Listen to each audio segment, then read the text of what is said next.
Cenário Brasil, com Fernando Schiller. Bom, Schiller, vamos conversar um pouco sobre a situação hoje, depois desse fim de semana em que o presidente, mais uma vez, foi ao encontro de manifestantes e sem máscara. Me parece que ele acredita que quem já teve o coronavírus não pega de novo, né? O que você acha? Bom dia. Tudo bem, Zé Paulo, Pedro, Thaís, nossos ouvintes.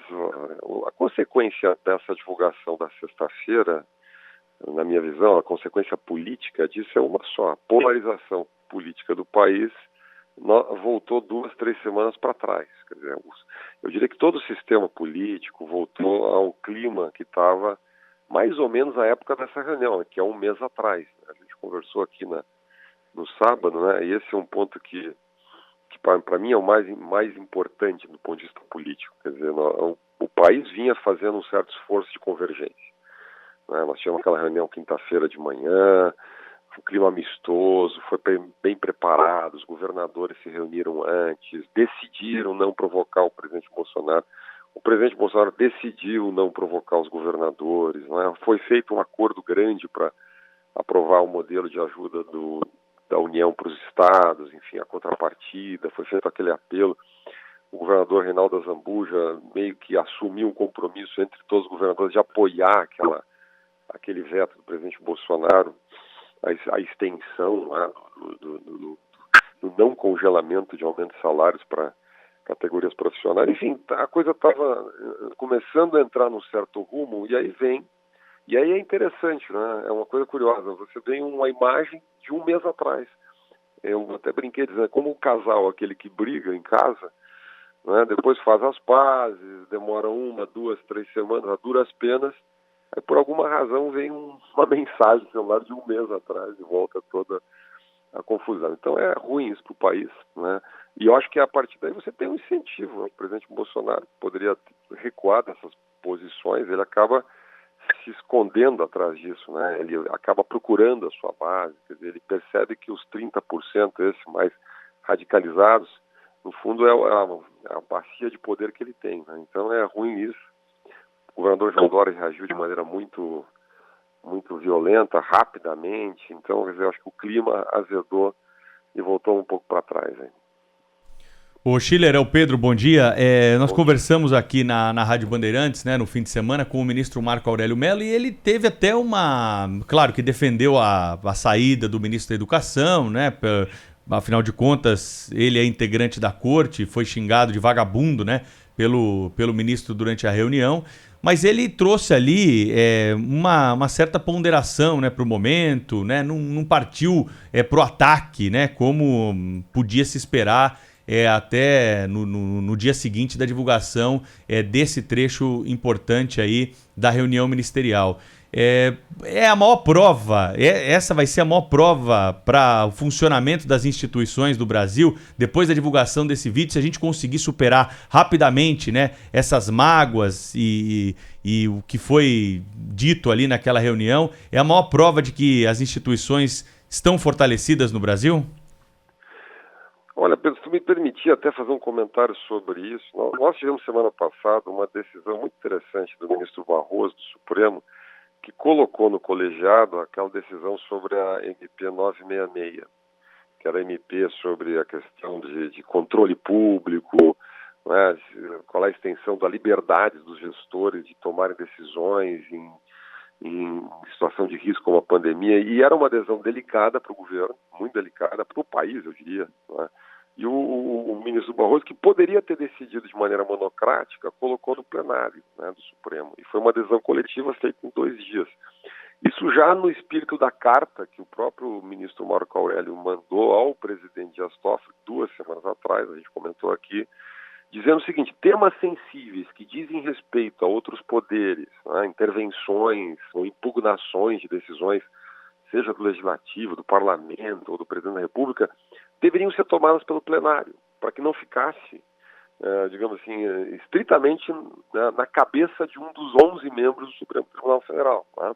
A verdade é que o ministro Celso de Mello, ele tomou uma decisão pessoal, ele é o condutor aí do processo, né, de liberar esse vídeo, que é uma questão sensível, né? Eu li com muita com muita atenção a decisão do ministro Celso de Mello. O ministro Celso de Mello é um ministro muito cuidadoso, como aliás são todos ali, mas é o decano do Supremo, então ele fundamentou isso num voto muito longo, se não me engano são 50 páginas, né?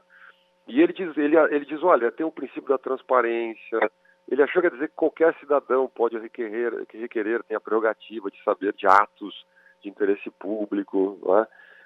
Não há mistério, enfim, toda uma série de argumentos, né? Que contradizem essa postagem que o presidente Bolsonaro fez ontem, né? Dizendo, olha, teria havido uma infração à lei de abuso de autoridade. Ele cita lá o artigo 28 da lei de abuso de autoridade, botou no seu Twitter, né? Dizendo que quando você divulga imagens que não tem a ver com o processo, né, que podem ferir a imagem ou a honra, né, de pessoas eventualmente investigadas, você estaria cometendo abuso de autoridade, né? Então o ministro Celso de Mello, ao liberar um vídeo, onde você tem 2 horas de gravação, todos aqueles ministros falando de temas que não têm a ver com o processo, né? E a partir dali você divulga essas imagens, poderia ter um enquadramento na lei contra abuso de autoridade. Acho muito difícil que isso aconteça, né? Não sei qual é a visão de vocês, acho muito difícil que isso aconteça, né? Em que pese, na minha visão, digamos assim, é bastante questionável isso, né? Ou, por exemplo, pelo princípio da transparência pública, então eu poderia dizer o seguinte: qualquer reunião ministerial, no limite, qualquer reunião do sistema político deveria ser pública, né? Nós devemos, assim como tem a transmissão das decisões do Supremo, poderia ter transmissão ao vivo das reuniões ministeriais, poderia ter, enfim, é o princípio da transparência, é uma prerrogativa do cidadão saber o que está acontecendo. Então nós teríamos transparência total. Um cidadão, em tese, por essa decisão do ministro Celso de Mello, ele poderia dizer assim, olha, hoje às 10 da manhã tem uma reunião entre o presidente Bolsonaro e o ministro, sei lá, da Saúde ou da Educação, eu quero saber o que foi dito lá, porque é uma prerrogativa minha de saber o que se trata de um assunto público. Então, obviamente, as coisas não funcionam assim, né?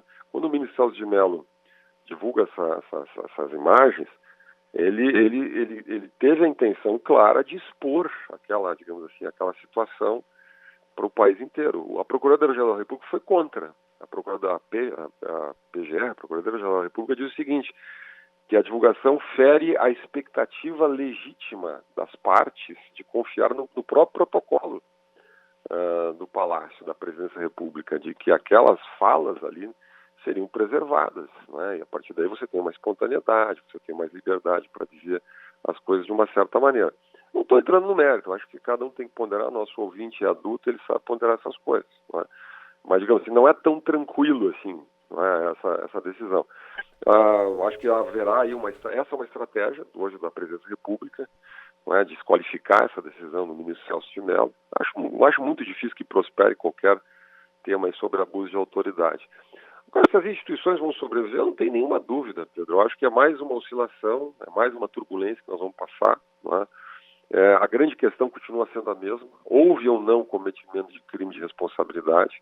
No fundo, nós vamos ficar com uma discussão jurídica que é o seguinte: possivelmente você não vai ter uma interferência do presidente objetiva em processos ou investigações.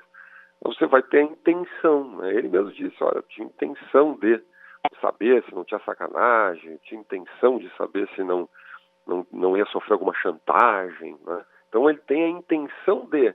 Né? Intervenção não pode ser entendida como a troca do comando da polícia, porque a troca de comando da Polícia Federal é uma prerrogativa do presidente da República, não é uma intervenção dele, né?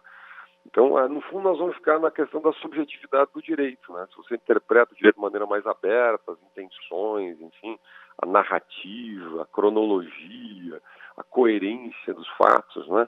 Ou se você vai no garantismo, ou seja, na definição estrita daquilo que é crime, que não é crime. Acho muito difícil. Pelas imagens que foram demonstradas ali, ontem nós tivemos uma entrevista muito interessante com o Dr. Livis Grander, ele mesmo dizia isso, quer dizer, você não tem a tipificação de crime ali, não é? A não ser que você fizer uma ampla interpretação contextual e subjetivar um pouco essa análise. Agora, a grande consequência é política, né? A oposição já vai tentar uma CPI no Congresso, as condições de governabilidade do país pioram, né? Tudo que a gente não precisava no meio de uma pandemia como essa. Fernando Schiller, cientista político, colunista aqui da Rádio Bandeirantes. Obrigada, hein, Schiller? Boa semana para todos nós. Para todos nós, grande abraço.